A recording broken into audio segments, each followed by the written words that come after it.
News 18 Kannada ಡಿಜಿಟಲ್ಗೆ ಸ್ವಾಗತ. ನಾನು ಬಸವರಾಜ ಹರನಹಳ್ಳಿ, ಬಳ್ಳಾರಿ ಜಿಲ್ಲಾ ವರದಿಗಾರ. ಸರ್ಕಾರಿ ಕೆಲಸ ದೇವರ ಕೆಲಸ ಅಂತಾರೆ. ಆದರೆ ಕೆಲವೊಂದು ಅಧಿಕಾರಿಗಳು ಮಾಡತಕ್ಕಂಥ ಎಡವಟ್ಟು ಮತ್ತು ನಿರ್ಲಕ್ಷ್ಯದಿಂದಾಗಿ ಇಡೀ ಸಾಕಷ್ಟು ಜನರು ಕೂಡ ಆಕ್ರೋಶವನ್ನು ಕೂಡ ವ್ಯಕ್ತಪಡಿಸತಕ್ಕಂಥ ಘಟನೆಗಳು ಕೂಡ ಆಗಾಗ ನಡೆದಿರತಕ್ಕಂಥದ್ದು ಕೂಡ. ಇಲ್ಲಿ ಕೂಡ ಅದೇ ಆಗಿರ್ತಕ್ಕಂಥದ್ದು. ವಿಜಯನಗರ ಜಿಲ್ಲೆ ಹರಪನಹಳ್ಳಿ ತಾಲೂಕಿನ ಕಡಬಗೆರೆ ಗ್ರಾಮ ಪಂಚಾಯತಿ ವ್ಯಾಪ್ತಿಯಲ್ಲಿರತಕ್ಕಂಥ ಈ ಘಟನೆ. ಅಂದ್ರೆ ಓರ್ವ ರೈತ ತನಗಾಗಿರ್ತಕ್ಕಂಥ ಅನ್ಯಾಯವನ್ನ ಯಾವ ರೀತಿಯಾಗಿ ಆಕ್ರೋಶವನ್ನ ವ್ಯಕ್ತಪಡಿಸ್ತಾನೆ ಅನ್ನೋದು ಕೂಡ ಹೇಳಲಿಕ್ಕೆ ಕೂಡ ಅಸಾಧ್ಯ ರೀತಿಯಲ್ಲಿ ಕೂಡ ಆಗಿರ್ತಕ್ಕಂಥದ್ದು.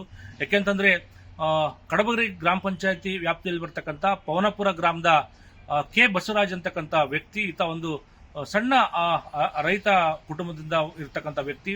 ಸುಮಾರು ಈತ 4 ಹಸುಗಳನ್ನು ಕೂಡ ಸಾಕಿರ್ತಕ್ಕಂಥದ್ದು. ಈತನ ಹೈನುಗಾರಿಕೆ ಮಾಡಿ ಜೀವನ ಸಾಗಿಸ್ತಕ್ಕಂಥ ಒಂದು ಸಣ್ಣ ಬಡ ಕುಟುಂಬ. ಆದ್ರೆ ಈತ ತನ್ನ ಇರ್ತಕ್ಕಂಥ ಜಮೀನು 1.5 ಎಕರೆ ಜಮೀನು ಇರುತ್ತೆ. ಈ ಒಂದು ಜಮೀನಲ್ಲಿ ಒಂದು ಮನೆ ಕಟ್ಟಬೇಕು ಅನ್ನೋ ನಿಟ್ಟಿನಲ್ಲಿ ಕೂಡ ಈತ ಗ್ರಾಮ ಪಂಚಾಯತಿಗೆ ಮನೆ ಕಟ್ಟಲಿಕ್ಕೆ ಈ ಸೊತ್ತಿಗಾಗಿ ಒಂದು ಅರ್ಜಿಯನ್ನು ಕೂಡ ಸಲ್ಲಿಸ್ತಾನೆ. ಆದ್ರೆ ಅಲ್ಲಿರ್ತಕ್ಕಂಥ ಪಿಡಿಒ ಮತ್ತು ಅಧಿಕಾರಿಗಳು ನಿರಂತರವಾಗಿ ಈತ ವರ್ಷಗಟ್ಟಲೆ ಅಲೆದಾಡಿದ್ರು ಕೂಡ ಆತನಿಗೆ ಈ ಸೊತ್ತನ್ನು ಕೂಡ ಕೊಡಲ್ಲ. ಸಾಕಷ್ಟು ಸತಾಯಿಸ್ತಾರೆ. ಸಾಕಷ್ಟು ರೈತ ಸಾಕಷ್ಟು ನೊಂದು ಬೇಸತ್ತಕ್ಕಂಥ ಪರಿಸ್ಥಿತಿ ಕೂಡ ನಿರ್ಮಾಣ ಆಗುತ್ತೆ. ಯಾಕೆಂತಂದ್ರೆ ಈತ ಸಾಮಾನ್ಯವಾಗಿ 2021ರಲ್ಲಿ ಈತ ತನ್ನ ಜಮೀನಲ್ಲಿ ಒಂದು ಮನೆ ಕಟ್ಟಬೇಕು ಅನ್ನೋಲ್ಲಿ ಕೂಡ ಈ ಸೊತ್ತಿಗಾಗಿ ಅರ್ಜಿಯನ್ನು ಕೂಡ ಸಲ್ಲಿಸ್ತಾನೆ. ಆದ್ರೆ 3-4 ವರ್ಷಗಳು ಕಳೀತಾ ಬಂದರೂ ಕೂಡ ಈತನಿಗೆ ಯಾವುದೇ ರೀತಿಯಾಗಿ ಅಲ್ಲಿನ ಪಿಡಿಒ ಈ ಸತ್ತನ್ನು ಕೂಡ ಕೊಡಲ್ಲ. ಯಾಕಂದ್ರೆ ಪ್ರತಿನಿತ್ಯ ಈತ ಪಂಚಾಯತಿಗೆ ಅಲೆದು ಸಾಕಷ್ಟು ಒಂದು ನೊಂದು ಹೋಗಿರ್ತಕ್ಕಂಥ ರೈತ ಒಂದು ಆಕ್ರೋಶವನ್ನು ಕೂಡ ವ್ಯಕ್ತಪಡಿಸ್ತಾನೆ. ಅದು ಮಾರ್ಗ ಮೂಲಕ ಒಂದು ಇನ್ನೇನು ಈ ರೀತಿಯಾಗಿ ನನಗೆ ಇಷ್ಟು ವರ್ಷಗಳ ಕಾಲ ನಾನು ಪಂಚಾಯತಿಗಾಗಿ ಅಲೆದಾಡಿದ್ರು ಕೂಡ ನನಗೆ ಇದುವರೆಗೂ ಕೂಡ ನನಗೆ ಈ ಸೊತ್ತನ್ನ ಕೊಡ್ತಾ ಇಲ್ಲ ಅನ್ನೋ ನಿಟ್ಟಿನಲ್ಲಿ ಕೂಡ ಈತ ಮಾಡಲಿಕ್ಕೆ ಕೂಡ ಒಂದು ಪ್ರಯತ್ನ ಕೂಡ ಮಾಡತಕ್ಕಂಥ ಪರಿಸ್ಥಿತಿ ಕೂಡ ನಿರ್ಮಾಣ ಆಗುತ್ತೆ. ಯಾಕೆಂದ್ರೆ ಈತ ಇದೇ ರೀತಿಯ ಪ್ರತಿದಿನ ಏನು ಪಂಚಾಯತಿಗೆ ಹೋಗಿ ಅಲ್ಲಿನ ಪಿಡಿಒ ಆಗಿರ್ತಕ್ಕಂಥ ಕೃಷ್ಣಪ್ಪ ಅವರಿಗೆ ಸಾಕಷ್ಟು ಬಾರಿ ಮನವಿಯನ್ನ ಕೂಡ ಮಾಡಿಕೊಂಡ್ರು ಕೂಡ ಅಲ್ಲಿನ ಅಧಿಕಾರಿಗಳು ಕೂಡ ಈತನ ಮನವಿಗೆ ಸೊಪ್ಪಾಕಲ್ಲ. ಆ ನಿಟ್ಟಿನಲ್ಲಿ ಕೂಡ ಆತ ಇಡೀ ಪ್ರತಿದಿನ ಅಲಿದು ಸುಸ್ತಾಗಿ ಒಂದು ರೀತಿಯ ಒಂದು ನಿರ್ಧಾರಕ್ಕೆ ಕೂಡ ಬರ್ತಾನೆ. ಸಾಕಷ್ಟು ಬೇಸತ್ತು ಆತ ಅಲ್ಲಿ ಗ್ರಾಮ ಪಂಚಾಯತಿಯ ಆವರಣ ಮತ್ತು ಕಚೇರಿ ಒಳಗಡೆ ಒಂದು ಸುರಿದುಕೊಂಡು ಈತ ಒಂದು ಪ್ರಯತ್ನ ಕೂಡ ಮಾಡ್ತಾನೆ. ಅಂತ ಸಂದರ್ಭದಲ್ಲಿ ಅಲ್ಲಿ ಇರ್ತಕ್ಕಂಥ ಕೆಲವು ಸಿಬ್ಬಂದಿಗಳು ಮತ್ತು ಪಿಡಿಒ ಆಗಿರ್ತಕ್ಕಂಥ ಕೃಷ್ಣಪ್ಪ ಅವ್ರನ್ನೇ ಅದನ್ನ ತಡಲಿಕ್ಕೆ ಕೂಡ ಮುಂದಾಗ್ತಾರೆ. ಇಲ್ಲಿ ರೈತ ಮಾಡ್ತಕ್ಕಂಥ ಗಂಭೀರ ಆರೋಪ ಏನಂತಂದ್ರೆ, ನನ್ನ ಜಮೀನಲ್ಲಿ ಮನೆ ಕಟ್ಟಲಿಕ್ಕೆ ಈ ಸೊತ್ತನ್ನ ಯಾಕೆ ಕೊಡ್ತಿಲ್ಲ ಅನ್ನೋ ಕೂಡ ಈತ ಪ್ರಶ್ನೆಯನ್ನ ಕೂಡ ಮಾಡ್ತಾ ಇದ್ದಾನೆ. ಅದ್ರ ಜೊತೆಗೆ ಸಾಕಷ್ಟು ಬಾರಿ ನಾನು ಅಲೆದು ಪಂಚಾಯತಿಗೆ ಕಳೆದ ಸುಮಾರು ವರ್ಷಗಳಿಂದ ಕೂಡ ನಾನು ನಿರಂತರವಾಗಿ ಅಲೆದಾಡಿದ್ರು ಕೂಡ ಇಲ್ಲಿನ ಅಧಿಕಾರಿಗಳು ಕೂಡ ನನ್ನ ಸಮಸ್ಯೆಗೆ ಸ್ಪಂದಿಸ್ತಾ ಇಲ್ಲ. ಆ ನಿಟ್ಟಿನಲ್ಲಿ ಅದ್ರ ಜೊತೆಗೆ ಪ್ರತಿ ಯಾವುದಕ್ಕಿನ್ನ ಕೂಡ ಇಲ್ಲಿ ಲಂಚ ಕೊಡಬೇಕು ಅನ್ನೋ ನಿಟ್ಟಿನಲ್ಲಿ ಒಂದು ಗಂಭೀರ ಆರೋಪವನ್ನು ಕೂಡ ರೈತ ಮಾಡ್ತಾ ಇರ್ತಕ್ಕಂಥದ್ದು. ಯಾಕೆಂದ್ರೆ ನನ್ನ ಬಳಿ ಲಂಚ ಪಡೆದಿರ್ತಕ್ಕಂಥ ಅಧಿಕಾರಿಗಳು, ಇಲ್ಲಿನ ಪಿಡಿಒಗಳು ಇದುವರೆಗೂ ಕೂಡ ನನಗೆ ಈ ಸೊತ್ತನ್ನ ಕೊಡ್ತಿಲ್ಲ ಅನ್ನೋ ಗಂಭೀರವನ್ನ ಆರೋಪವನ್ನು ಕೂಡ ಮಾಡ್ತಾ ಇದ್ದಾರೆ. ಯಾಕೆಂದ್ರೆ ಅದ್ರ ಸಂಬಂಧಪಟ್ಟಂಗೆ ಕೆಲವು ದಾಖಲಾತಿಗಳು ಇದೆ ಅನ್ನೋ ಗಂಭೀರ ಆರೋಪವನ್ನು ಕೂಡ ಈ ರೈತ ಮಾಡ್ತಾ ಇರ್ತಕ್ಕಂಥದ್ದು.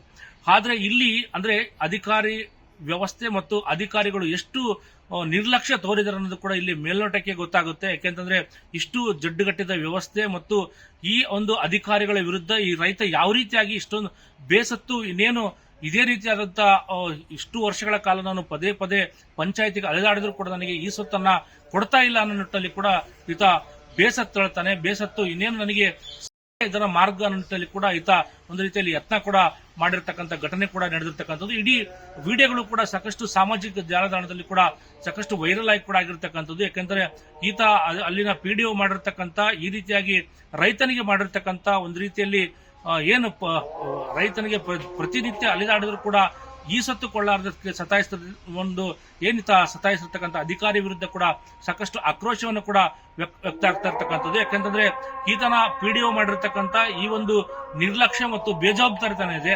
ಈತನ ವಿರುದ್ಧ ಒಂದು ಕಠಿಣವಾದಂತಹ ಕ್ರಮವನ್ನ ಕೈಗೊಳ್ಳಬೇಕು ಅನ್ನೋ ನಿಟ್ಟಿನಲ್ಲಿ ಕೂಡ ಜನರು ಕೂಡ ಆಕ್ರೋಶವನ್ನು ಕೂಡ ವ್ಯಕ್ತಪಡಿಸ್ತಾ ಇರ್ತಕ್ಕಂಥದ್ದು.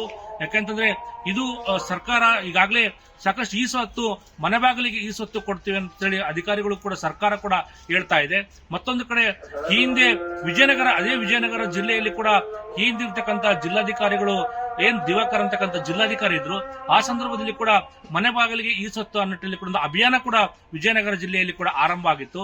ಆದ್ರೆ ಇಲ್ಲಿ ಇಷ್ಟೆಲ್ಲ ಆದ್ರೂ ಕೂಡ ಇಲ್ಲಿ ಪಂಚಾಯತ್ ಇರ್ತಕ್ಕಂಥ ಪಿಡಿಒ ಯಾವ ರೀತಿಯಾಗಿ ರೈತನಿಗೆ ಸತಾಯಿಸಿದಾನೆ, ರೈತನಿಗೆ ಯಾವ ರೀತಿಯಾಗಿ ಆ ಒಂದು ನಿರ್ಲಕ್ಷ್ಯ ತೋರಿದಾನನ್ನು ಕೂಡ ಇಲ್ಲಿ ಮೇಲ್ನೋಟಕ್ಕೆ ಗೊತ್ತಾಗ್ತಾ ಇದೆ. ಯಾಕಂದ್ರೆ ನಿಟ್ಟಿನಲ್ಲಿ ಕೂಡ ರೈತ ಕೂಡ ಸಾಕಷ್ಟು ನೊಂದಿರ್ತಕ್ಕಂಥದ್ದು.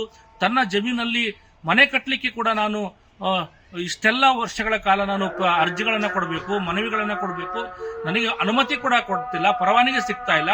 ಮತ್ತೊಂದು ಕಡೆ ಅವರು ಕೇಳಿದಷ್ಟೆಲ್ಲ ಲಂಚ ಕೂಡ ಕೊಟ್ಟರು ಕೂಡ ನನಗೆ ಇದುವರೆಗೂ ಕೂಡ ಈ ಸೊತ್ತು ಸಿಗ್ತಾ ಇಲ್ಲ ಅನ್ನೋ ಅಸಹಾಯಕತೆಯನ್ನು ಕೂಡ ಆ ಒಂದು ರೈತ ವ್ಯಕ್ತಪಡಿಸಿರ್ತಕ್ಕಂಥದ್ದು. ನಿಟ್ಟಿನಲ್ಲಿ ಕೂಡ ಇಡೀ ಈಗ ಜನರು ಕೂಡ ಈ ಪಂಚಾಯತ್ ಪಿಡಿಒ ವಿರುದ್ಧ ಕೂಡ ಸಾಕಷ್ಟು ಆಕ್ರೋಶವನ್ನು ಕೂಡ ವ್ಯಕ್ತಪಡಿಸಿರ್ತಕ್ಕಂಥದ್ದು.